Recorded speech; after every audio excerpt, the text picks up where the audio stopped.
আসসালামু আলাইকুম। আমি আজকে আপনাদেরকে দেখাবো মাছের ডিম রান্না করে। এখানে আমি তেলের মধ্যে দিয়ে দিলাম পেঁয়াজ আর কাঁচামরিচ।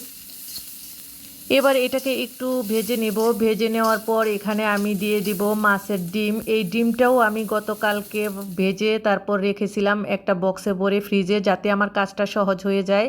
তো তেল পেঁয়াজের সাথে এখানে আমি মাছের ডিমের সাথে দিয়ে দিলাম আলু কুচি করে রাখা, ওটাও দিয়ে এবার এই সবগুলো উপকরণ আমি ভালো করে ভেজে নিব। ভেজে নেওয়ার পর যখন দেখব এর নিচের পানিটা শুকিয়ে গেছে, তখন আমি এর মধ্যে দিয়ে দিব মশলাগুলো। এখানে আমি প্রথমে দিয়ে দিলাম লবণ, তারপর দিয়ে দিলাম 1 টেবিল চামচ মরিচের গুঁড়া, হাফ টেবিল চামচ দিয়ে দিলাম হলুদের গুঁড়া, দিয়ে দিলাম ধনিয়ার গুঁড়া। এবার এখানে অল্প পরিমাণ দিয়ে দিলাম রসুন আর আদা বাটা, দিয়ে এটাকে ভালো করে আমি বেশ কিছুক্ষণ কষিয়ে নেওয়ার পর এখানে আমি পানি দিয়ে দিলাম। পানি দেওয়ার পর এটাকে আমি ঢাকনা দিয়ে ঢেকে রান্না করলাম। এই তো হয়ে গেল আমার মজাদার মাছের ডিম আলু দিয়ে রান্না। আপনাদের কেমন লেগেছে অবশ্যই জানাবেন।